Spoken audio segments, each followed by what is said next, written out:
Assalamualaikum warahmatullahi wabarakatuh. Mari kita mulai. Bismillahirrahmanirrahim.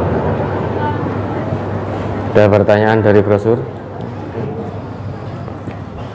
Dari brosur halaman 7 masuk 8. An Abdullah bin Abbas qala haddatsani Umar bin Al-Khattab qala dakhaltu ala Rasulillah sallallahu alaihi wasallam wa huwa ala hasirin qala fajalastu fa iza alaihi izaruhu wa laysa alaihi ghairuhu wa idzal hasiru qad athara fi janbihi wa iza ana bi qabdatin min sya'irin nahwa sa'i wa qaradin fi nahiyatin fil ghurfah wa iza ihabun mu'allakun fabtadarat aynaya faqala ma yubakika ya ibnal Khattab faqala ya Nabi Allah wa maliya la abki wa hadzal hasiru qad athara fi janbika wa hadhihi khizanatuka la ara fiha illa ma ara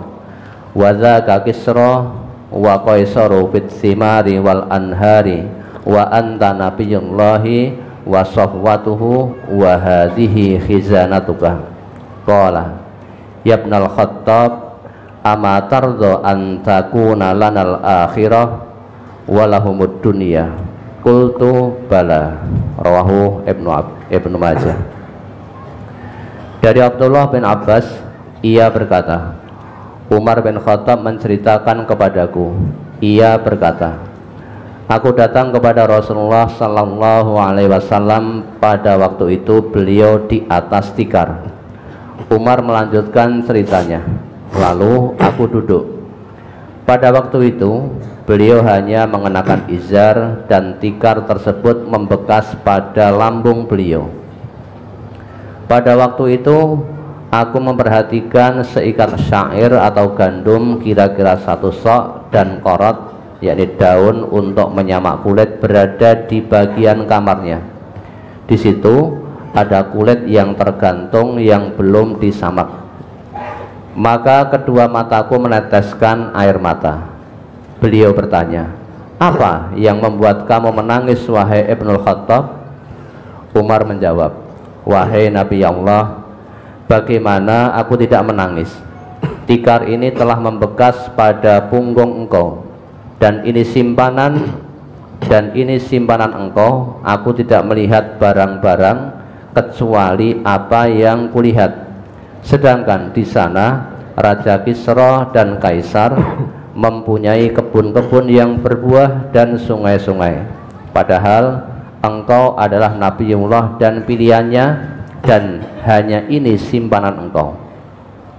Rasulullah sallallahu alaihi wasallam bersabda, hai Ibnul Khattab, apakah kamu tidak puas bahwa kita mendapatkan akhirat dan mereka mendapatkan dunia?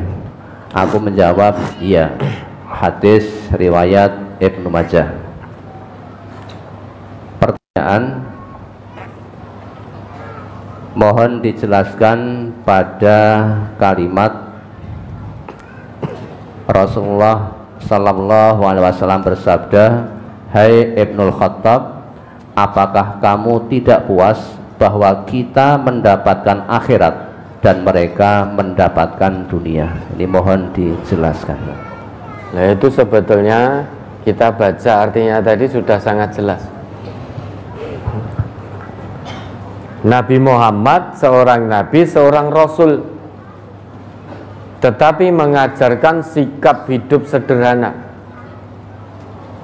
Sampai-sampai ketika Umar ibnul Khattab datang kepada Nabi, Umar ibnul Khattab melihat seorang nabi, seorang rasul, manusia pilihan Allah, hanya sari di atas hasir tikar, itu pun tikarnya bukan tikar yang bagus, bukan tikar yang empuk, terbukti ngecap di lambung, sehingga ketika Nabi bangun tikar itu, lambung beliau ada bekas tikarnya. Dan sebagai seorang Rasul pilihan Allah, ternyata simpanannya tidak seperti Raja Persia atau Kaisar Romawi yang super mewah. Padahal Raja Persia, Kaisar Romawi itu tidak beriman kepada Allah. Sedang Nabi ini utusan Allah, kekasih Allah, manusia pilihan Allah.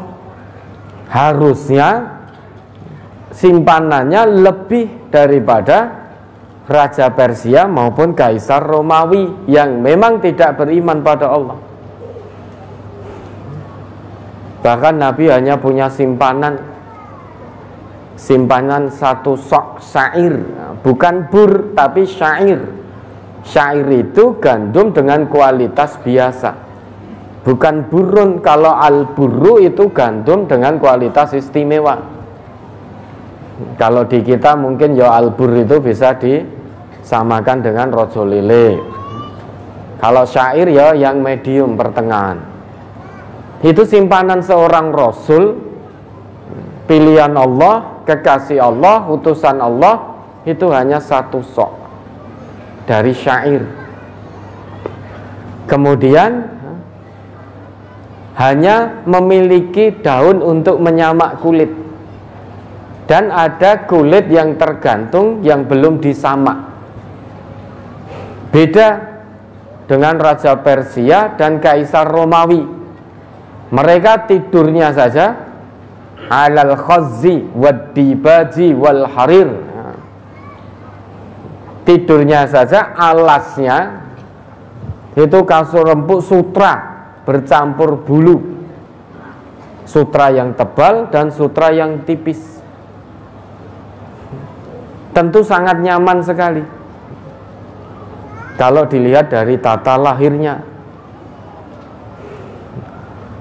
Raja Persia, Kaisar Romawi memiliki kebun-kebun yang berbuah dan sungai-sungai yang mengalir indah. Sedang Nabi tidak punya apa-apa, hanya punya satu sok syair gandum kualitas biasa, hanya memiliki daun untuk menyamak kulit, dan hanya memiliki kulit yang belum disamak tergantung di atas rumah. Maka Umar ibn Khattab menangis melihat kekasih Allah sare tidur beralaskan tikar, di mana tikar itu sampai memberikan bekas pada lambung beliau. Tidak tega Umar ibn Khattab melihat lambung Rasulullah, lambung kekasih Allah, sampai ada bekas tikarnya. Padahal ini manusia utusan Allah, manusia pilihan Allah, tanpa celah, maksum, surganya di tingkat puncak kenikmatan, top, tingkat kenikmatan surgawi paling tinggi. Tetapi kenapa beliau hanya sare di atas tikar, itu pun tikarnya memberi bekas pada lambung beliau. Tidak tega seorang sahabat, tidak ada sahabat yang tega melihat kekasih Allah dalam kesederhanaan, sedangkan para sahabat banyak yang kaya. Maka ada salah seorang sahabat mengatakan pada Rasul melihat itu, ya Rasulullah, lawit takhotna laka wito'an. Wahai Rasulullah, apakah engkau mau kami datangkan padamu kasur yang empuk? Tapi Nabi tidak menerima. Nabi menjawab, mali walid dunya, apa urusanku dengan dunia? Karena aku dan dunia ini illa karokibin istadalla tahta syajaratin. Hanya seperti musafir. Perumpamaanku dengan perumpamaan dunia itu hanya seperti seorang musafir yang akan singgah sejenak berteduh di bawah pohon yang rindang. Kemudian sesudah selesai berteduhnya, musafir itu akan melanjutkan perjalanan panjangnya. Watarokaha, dan akan meninggalkan pohon tempat ia teduh. Lah kita ini manusia laksana musafir di dunia, beristirahat sejenak di dunia ini. Jika sudah tiba waktunya, pasti kita akan bangkit berangkat meninggalkan dunia ini untuk melanjutkan perjalanan panjang tanpa tepi, yaitu perjalanan kembali kepada Allah. Pasti kita akan tinggalkan dunia ini. Dunia ini diibaratkan oleh Rasul hanya laksana pohon yang teduh. Seorang musafir yang sedang melakukan perjalanan, terkadang dia nazal, terkadang dia berhenti sejenak ke satu tempat, bisa di bawah pohon atau bisa di tempat-tempat lain, yang mana tempat itu terlihat nyaman. Jangan dikira dia akan selamanya di situ. Kalau Bapak Ibu, orang-orang sekarang mungkin safar perjalanan, dia akan teduhnya di hotel bintang 7 kayak Puyer. Terlihat nyaman. Jangan dikira akan selamanya di situ. Kalau sudah selesai urusannya, dia akan pergi tinggalkan tempat itu, melanjutkan perjalanannya, entah ke tujuan lain, entah pulang kembali ke rumah, ke kampung halaman. Begitu pula perjalanan anak manusia di dunia ini, melakukan aktivitas-aktivitas, setelah selesai merasa lelah, istirahat sejenak. Dan dunia ini tempat istirahat kita tampak menyenangkan, tampak menggoda. Jangan dikira kita akan selamanya di dunia. Seseneng apapun kita terhadap dunia, akan datang satu hari pasti kita akan meninggalkan dunia, meninggalkan tempat istirahat kita sementara ini, untuk melanjutkan perjalanan panjang tanpa tepi, yaitu kembali kepada Allah, kembali kepada kampung halaman yang abadi. Maka tidak mengapa orang-orang yang tidak beriman kepada Allah itu berlimpah harta bendanya, berfoya-foya dengan harta bendanya, karena memang tujuan hidup mereka ya dunia ini. Tidak ada tujuan lain, wong tidak kenal Allah. Maka dia akan melakukan berbagai cara untuk mendapatkan kemewahan dunia. Awalnya tampak senang, tapi pada akhirnya akan tertipu. Jangan dikira orang kaya itu hatinya tenang. Orang kaya tanpa iman itu jangan dikira hatinya tenang. Dia gelisah. Bagaimana cara mempertahankan kekayaannya, bagaimana cara memikirkan biar proyek tidak diserobot oleh orang lain, bagaimana caranya biar uangnya tidak diambil oleh orang lain. Sudah ditaruh di bank, masih terpikirkan engko nek bange bangkrut piye, dilikuidasi bagaimana, uangnya tidak kembali. Kalau ditaruh di rumah, nanti kalau datang perampok atau rumah kebakaran piye, habis semua hartanya. Ini kaya tanpa iman, jangan dikira tenang hatinya, jangan dikira tentram, tetap gelisah mereka. Kalau mengatakan, ada yang mengatakan, oh saya punya uang yang melimpah itu hati tenang, tidak mungkin. dia juga takut mati. Nah kemarin kan berulang kali kita beri pilihan, gitu. Pilih punya uang yang banyak, tidak punya nafas, sehingga sudah tidak hidup, atau pilih tidak punya uang tetapi masih Allah beri nafas sehingga masih bisa hidup untuk meneruskan, melangsungkan hidup dan kehidupan ini. Orang kalau tidak punya uang masih punya nafas, Allah beri nafas, anugerahi nafas, berarti dia masih hidup. Maka salah besar yang mengatakan kenikmatan terbesar dari Allah itu uang melimpah. Salah besar. Punya uang melimpah tetapi sudah tidak punya nafas, duitnya arep nggo apa?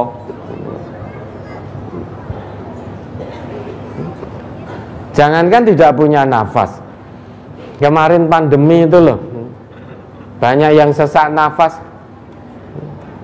Diberi pilihan, dia punya mobil mewah, apa ada ceritanya? Sesak nafas, oh masukkan mobil mewah saja biar bisa bernafas. Nggak ada ceritanya. Yang dicari apa? Oksigen. Dia punya rumah megah, lawang dia sesak nafasnya juga di rumah megahnya itu kok. Sehingga rumah mewah, rumah megah, mobil mewah pada saat itu tidak ada nilainya. Lebih bernilai tabung oksigen yang kecil. Lebih bernilai tabung oksigen yang kecil. Tidak ada ceritanya sesak nafas kok tiba-tiba masukkan rumah mewah saja di kasur empuk nanti biar bisa bernafas. Enggak ada ceritanya. Yang dicari oksigen, meskipun ditempatkan ini ada oksigen tetapi tempatnya itu menglesehan di lantai, tidak ada tikar, lantainya durung di keramik, tapi oksigen adanya di situ, itu pun hanya kecil. Orang akan rela pada waktu itu, bawa saya ke sana. Jadi dibawa dari rumah megahnya untuk kemudian dipindahkan di tempat yang jauh dari kata nyaman. Tapi di situ ada tabung oksigennya. Lebih memilih itu. Maka jangan tertipu oleh dunia. Semuanya ini akan kita tinggalkan. Makanya Nabi melihat Umar ibnul Khattab meneteskan air mata karena tidak rela, tidak tega melihat kekasih Allah sare beralaskan tikar yang memberi bekas pada lambung beliau. Lantas ditanya oleh Nabi, ya ibnul Khattab, amatardo antakuna lanal akhirah walahumud dunya. Apakah kamu tidak rela? Apakah kamu tidak ikhlas? Apakah kamu tidak senang jika akhirat itu menjadi milik kita, bagian kita di akhirat, sedang bagian mereka hanya di dunia? Apa kamu tidak rela? Maka Umar menjawab, bala, aku rela wahai Rasulullah. Akhirat menjadi bagian kita, biarkan dunia menjadi bagian orang-orang yang tidak beriman. Namun mereka di akhirat nanti sudah tidak dapat bagian. Coba diingat ayatnya itu, Asy-Syura ayat 20. Man kana yuridu harfal akhirah nazid lahu fi harfi wa man kana yuridu harfad dunya nu'tihi minha wa ma lahu fil akhirati min nasib. Surat Asy-Syura nomor surat 42 ayat 20. Man kana yuridu harsal akhirati nazid lahu fi harsihi wa man kana yuridu harsad dunya nu'tihi minha wa ma lahu fil akhirati min nasib. Barang siapa yang menghendaki keuntungan di akhirat, akan kami tambah keuntungan itu baginya. Dan barang siapa yang menghendaki keuntungan di dunia, kami berikan kepadanya sebagian dari keuntungan dunia, dan tidak ada baginya suatu bahagian pun di akhirat. Ini janji Allah. Barang siapa, tanpa kecuali barang siapa, entah tua, muda, laki, perempuan, yang mengedepankan kebahagiaan akhirat, mengedepankan keuntungan akhirat, memprioritaskan kehidupan akhirat, maka janji Allah, nazid lahu fi harthih, maka akan kami tambah keuntungannya, dunia akhirat sampai akhirat, keuntungannya bi ghairi hisab, tanpa batas, tanpa terputus.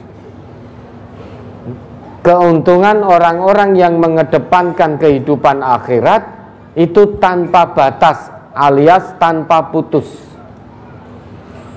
Di dunia mendapatkan bagian, setelah meninggalkan dunia keuntungannya tidak terputus. Di akhirat akan mendapatkan keuntungan juga dari Allah. Bahkan keuntungan yang didapatkan di akhirat nanti jauh melebihi keuntungan yang di dunia. Karena sifat keuntungan di akhirat itu ma la ainun ra'at wa la udhunun sami'at wa la khatara ala qalbi bashar. Tidak pernah terlihat oleh mata manusia ketika di dunia, tidak pernah terdengar oleh telinga manusia ketika di dunia. Sangat sulit bagi manusia untuk membayangkan indahnya keuntungan akhirat.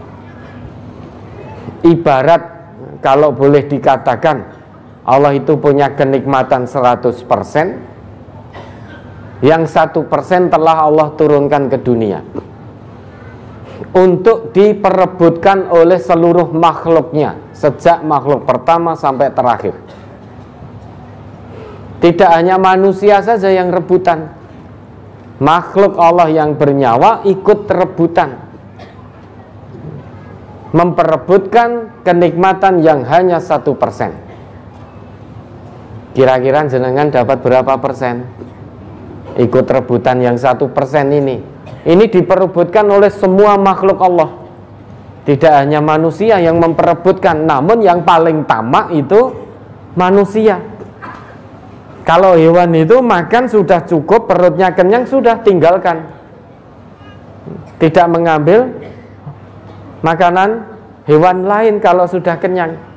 Manusia wis warak, wis kemlekeren, masih mengambil milik orang lain. Sehingga yang paling tamak, paling rakus itu manusia. Padahal manusia itu dilengkapi dengan fitrah, bisa membedakan mana yang hak, mana yang batil. Hewan tidak punya fitrah, namun ternyata hewan itu tahu diri, tidak punya fitrah, tidak punya akal sehat, hanya punya nafsu, namun tahu diri. Tidak ada ceritanya hewan jantan nubruk pejantan, itu tidak ada ceritanya. Tapi manusianya banyak, ya, pejantan nubruk pejantan, laki-laki tertariknya dengan laki-laki, perempuan dengan perempuan, fitrahnya kemana? Hewan itu kalau makan sudah cukup, sudah. Manusia sangat rakus, dia mengambil yang bukan miliknya. Padahal perintah Allah hanya diperintah untuk mengambil rezeki yang Allah sediakan untuknya. Jangan mengambil rezekinya orang lain. Itu bukti manusia itu sangat rakus. Maka 1% diperebutkan oleh semua makhluk Allah. Yang 99% kemana? Ditahan oleh Allah, disimpan oleh Allah, untuk kelak dianugerahkan oleh Allah kepada hambanya, khusus bagi yang bertakwa, penghuni-penghuni surga. Maka nazid lahu fi harthih, tanpa putus nikmat atau keuntungan yang akan didapat oleh orang-orang yang mengedepankan kebahagiaan akhirat. Namun Bapak Ibu jangan khawatir. Kalau Bapak Ibu memilih jalan untuk memprioritaskan dunia, itu pun juga akan diberi bagian oleh Allah. Wa man kana yuridu hartsad dunya nu'tihi minha. Tidak nazid lahu fi harthi, tapi nu'tihi minha. Akan kami beri sebagian kecil saja. Sebagian saja. Sehingga 1% nikmat dunia ini tidak jenengan miliki sendiri. Jangan hanya akan diberi oleh Allah sebagian kecil saja. Maka ayatnya bunyinya nazid lah apa? Nu'tihi minha, bukan nazid lahu fi harsih. Kalau bagi orang yang beriman mengedepankan akhirat, janji Allah nazid lahu fi harsih. Kami tambah keuntungannya dunia akhirat itu tanpa putus. Namun bagi orang yang memprioritaskan dunia, tujuan hidupnya hanya dunia, mengabaikan akhirat, melanggar aturan-aturan Allah dan Rasulnya, tetap diberi oleh Allah. Tapi bahasa yang Allah gunakan nu'tihi minha. Kami hanya akan berikan padanya yang sedikit saja. Kemudian nanti setelah selesai urusan dunianya, wa ma lahu fil akhirati min nasib. Saat kembali ke kampung halaman yang abadi, maka dia sudah tidak mendapatkan bagian apapun di akhirat kecuali siksaan yang pedih. Maka jangan tertipu oleh dunia, kedepankan akhirat.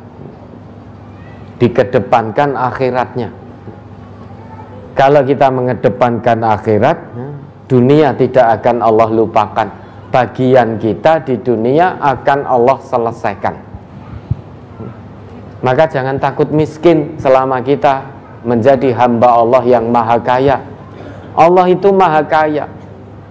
Kenapa kita hambanya takut miskin, takut fakir, sehingga menempuh cara haram agar mendapatkan kekayaan, tipu sana, tipu sini, palsu sana, palsu sini. Allah itu Ar-Razzaq. Maka kedepankan akhirat. Ya, ada lagi? Apa yang bisa kita terapkan sekarang ini tentang pengejawantahan rasa qanaah dan syukur Rasulullah Sallallahu Alaihi Wasallam? Unzuru ila man huwa asfala minkum wala tanzuru ila man huwa fauqakum fa innahu ajdaru alla tazdaru ni'matallahi alaikum.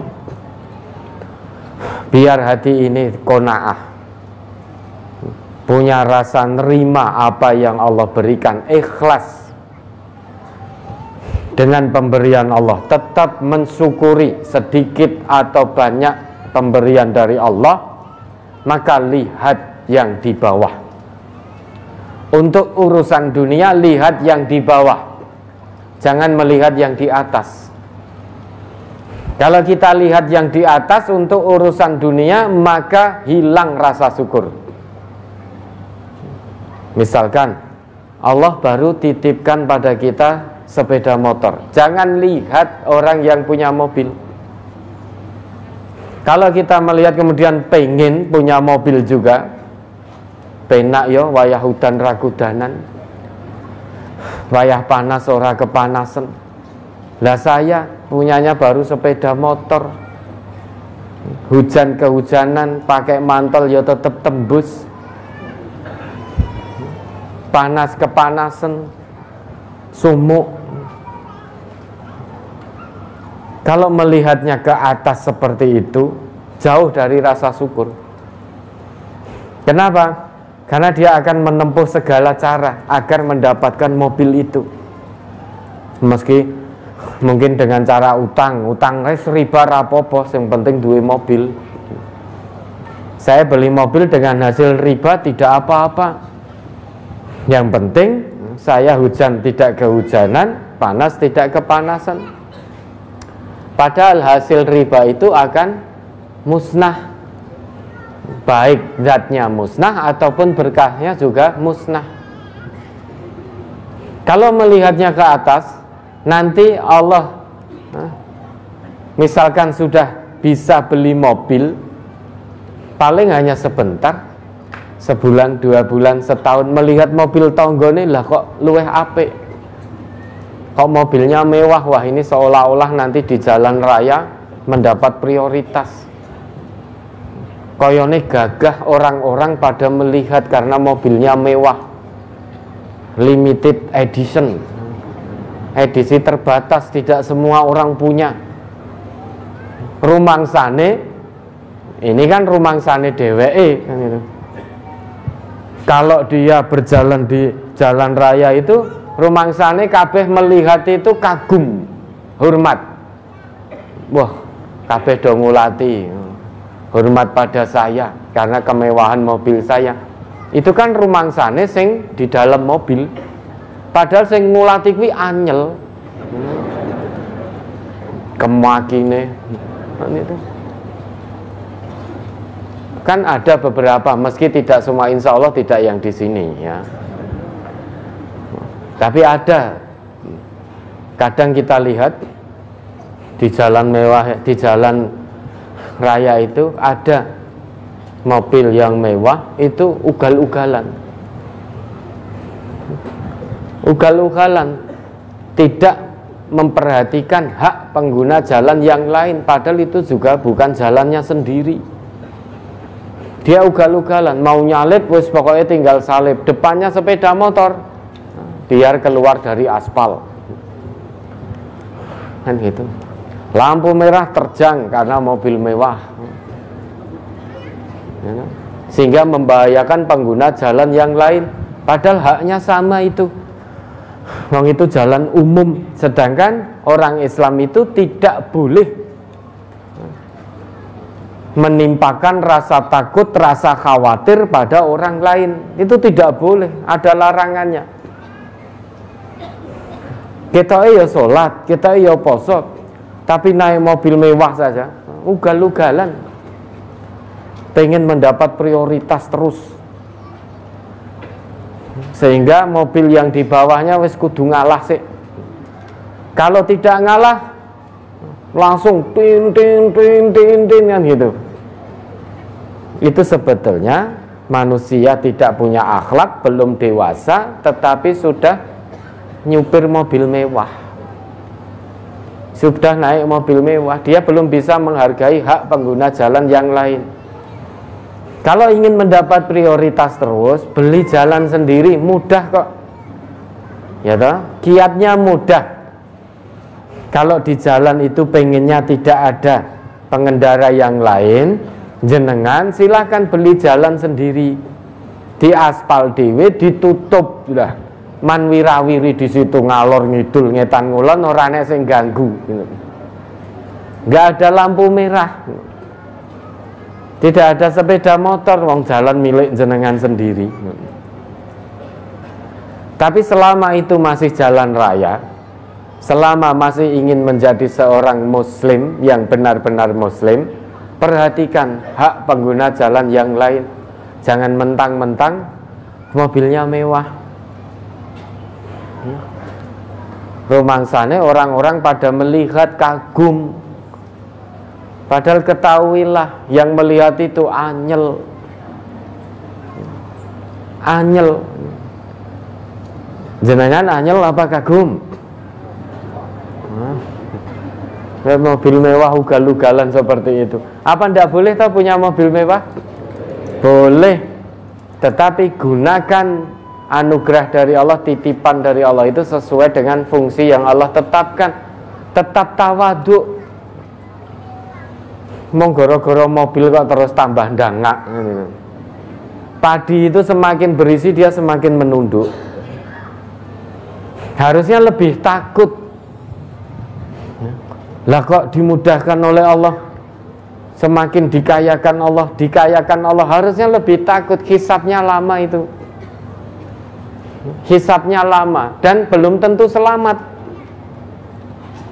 Kata Nabi kita, la tazulu qadama 'abdin hatta yus'ala an umrihi fima afnah wa an ilmihi fima fa'al wa an malihi min aina iktasabahu wa fima anfaqah.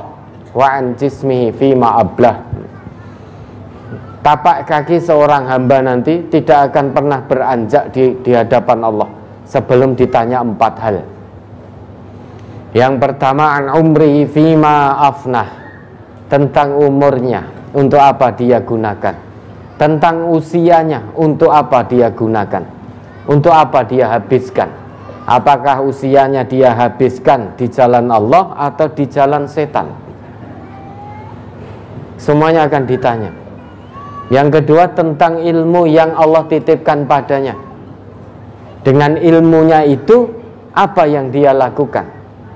Apakah mengajarkan ilmunya ikhlas karena Allah, atau dengan ilmu yang Allah titipkan malah justru digunakan untuk menimpakan madarat kepada manusia? Semuanya akan ditanya oleh Allah. Yang ketiga, wa an malihi min aina iktasabahu wa fima anfaqah, tentang hartanya. Akan ditanya oleh Allah, bagaimana cara pemerolehan hartanya. Apakah dengan cara yang halal atau haram? Apakah dengan cara yang jujur atau dengan cara yang licik? Apakah dengan cara yang dibenarkan oleh Allah atau dengan cara mengikuti bujuk rayu setan? Mencuri, memalsu tanda tangan, korupsi, markup anggaran. Semuanya akan ditanya tentang cara pemerolehan rezekinya dan tentang cara pembelanjaannya. Setelah mencarinya dengan cara halal, di mana dia belanjakan? Apakah di jalan yang Allah ridhoi atau hanya dia gunakan untuk pamer, untuk foya-foya, membeli sesuatu yang sebetulnya dia sendiri tidak butuh, membeli sesuatu yang sebetulnya tidak bermanfaat, hanya dipakai untuk gaya-gayanan. Semuanya akan ditanya oleh Allah. Lah, orang semakin kaya, kalau dia beriman betul, maka dia semakin bersyukur, menggunakan harta titipan dari Allah itu sesuai dengan fungsinya. Maka bukan gaya hidup yang meningkat, tetapi gaya infaknya, gaya sedekahnya yang meningkat. Punya 10 juta, harusnya infak sedekahnya beda ketika punya 100 juta. Punya 10 juta, sedekahnya 2.000 rupiah. Lah kan bebas sedekah, memang bebas, tetapi bagi Allah itu tidak bersyukur. Allah titipkan 10 juta, sedekah 2.000. Wong yang punya 50.000 saja sedekahnya 25.000 berani. Kalau punya 50.000, misalkan abang tuh yang ngayuh becak itu, ada kok punya uang 50.000, diinfakkan sabilillah 25.000. Berarti berapa persen dari hartanya? 50. Tapi ada orang yang punya 100 juta, sedekahnya hanya 1 juta. Berapa persen? Ada separuhnya? Tidak ada. Berarti kaya mana? Kaya yang abang tukang becak tadi. Dia qanaah, nerima dengan pemberian Allah.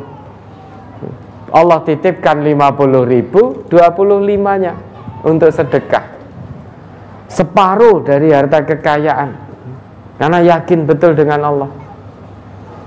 Yang 25 untuk kebutuhan diri dan keluarganya. Ada orang yang Allah titipkan 100 juta, sedekahnya hanya 500.000 atau 100 atau 1 juta. Lebih kaya mana? Lebih kaya yang punya 50.000 tadi. Lebih kaya hatinya, lebih qanaah, lebih bersyukur pada Allah, karena yakin dengan keberkahan yang datangnya dari Allah. Apalagi Allah titipkan 100 juta di hadapan kotak infak, cek golek warna sing abu-abu 2000, lebih tega lagi golek kencring. Padahal dia kaya, maka setiap dompet dibuka warnanya merah biru. Ki kok renek sing abu-abu. Akhirnya nggak jadi. Nah, ini bakhil berarti. Maka kalau Allah titipkan kekayaan lebih, gaya sedekahnya, gaya infaknya yang meningkat. Jangan gaya hidupnya. Boleh beli sesuatu, boleh. Tapi jangan hanya untuk gaya-gayanan. Jangan untuk pamer-pameran. Kan rumus fisika kan berlaku toh. Ya, banyak gaya, banyak tekanan, karena gaya itu berbanding lurus dengan tekanan. Sehingga orang banyak gaya itu banyak tekanan dalam hidupnya. Biasanya pamer ini, pamer itu.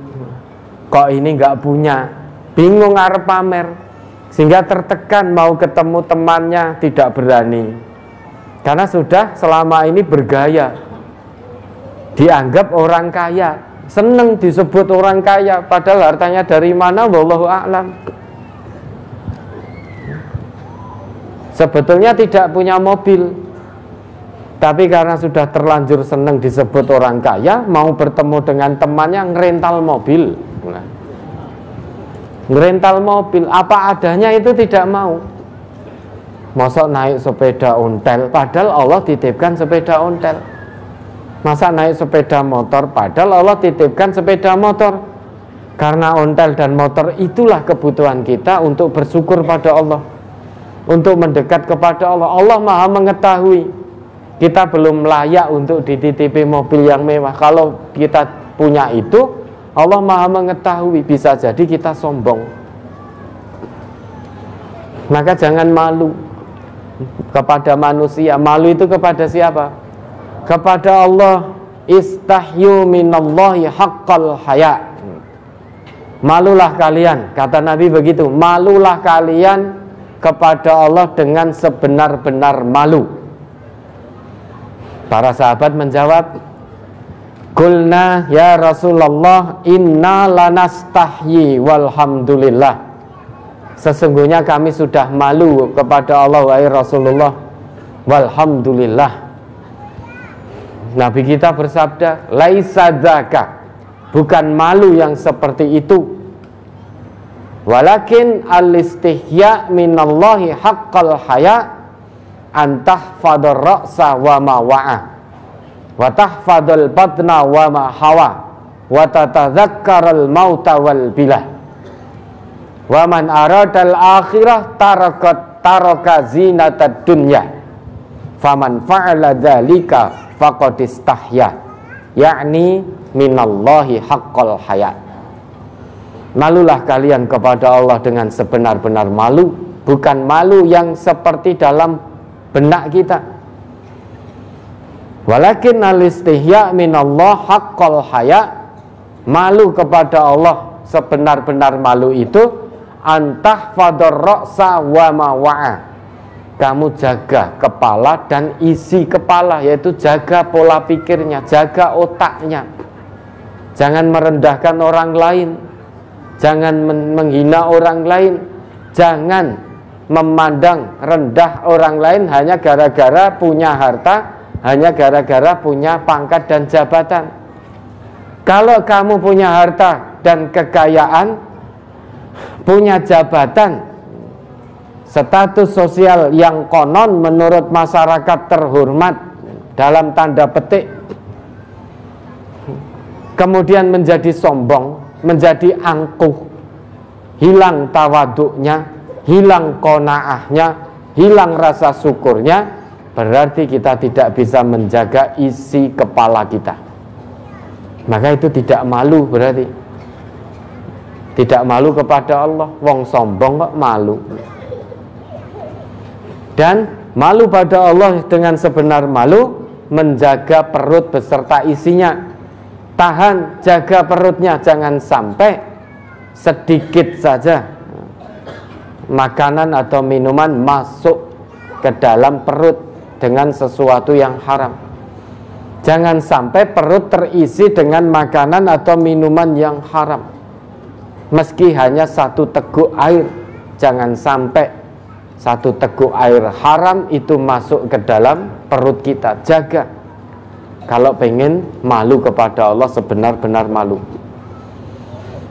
Orang yang malu kepada Allah dengan sebenar-benar malu itu senantiasa ingat hari kematiannya dan hari kehancurannya. Hancur, putus kenikmatan dunia saat mati. Maka Nabi bersabda, aksiru min dzikri hadimil ladzat. Perbanyaklah mengingat dari pemutus kenikmatan, yaitu mati. Jangan hanya mengingat dunia saja, ingatlah kematian. Itu akan menimbulkan rasa qanaah, rasa syukur di jiwa. Maka lihat yang di bawah, jangan lihat yang di atas. Oh, saya alhamdulillah Allah titipkan saya sepeda motor. Mesti tidak bagus, tidak seperti punya teman dan tetangga saya. Namun Allah Maha mengetahui, inilah yang Allah titipkan, karena dengan ini saya bisa mensyukuri nikmat Allah. Masih banyak saudara saya yang tidak punya sepeda motor, punyanya sepeda ontel. Sepeda ontelnya bukan karena untuk goes. Kalau goes itu bagus-bagus sepedanya. Sepeda ontel itu yang menjadi kakinya setiap hari. Kemana-mana bekerja pakai itu, ngaji pakai itu. Dia mengayuh, tetapi ternyata yang punya sepeda ontel juga bersyukur, sehingga tidak merasa lelah. Yakin lelahnya itu lillah. Maka yang baru punya sepeda ontel juga tidak ngresulo, karena hatinya penuh dengan rasa syukur, penuh dengan keimanan. Dia melihat yang di bawahnya. Alhamdulillah masih punya kaki meski sepeda ontel. Banyak saudara saya yang tidak punya, kemana-mana jalan kaki. Yang baru bisa jalan kaki tetap bersyukur, wong dia punya iman. Alhamdulillah masih Allah beri kaki, sehingga saya masih bisa jalan. Banyak saudara saya yang kakinya sudah diambil oleh Allah atau terlahir tanpa kaki, sebagai ujian dari Allah. Tidak bisa jalan, pakainya kaki palsu atau di kursi roda, karena sakit tidak bisa jalan. Yang diuji sakit di kursi roda atau di pembaringan itu juga bersyukur, qanaah. Alhamdulillah masih diizinkan Allah untuk hidup. Ini berarti Allah masih memberikan kesempatan kepada saya untuk mengumpulkan bekal sebaik dan sebanyak mungkin, guna nanti tinggu sangu saat saya kembali kepada Allah. Masih bersyukur bisa menjalankan perintah Allah. Wal tanzur nafsum ma qaddamat lighad. Banyak saudara saya yang sudah dipanggil oleh Allah, berarti sudah tidak punya kesempatan untuk mengumpulkan bekal. Lihat ke bawah begitu, maka akan qanaah, akan syukur.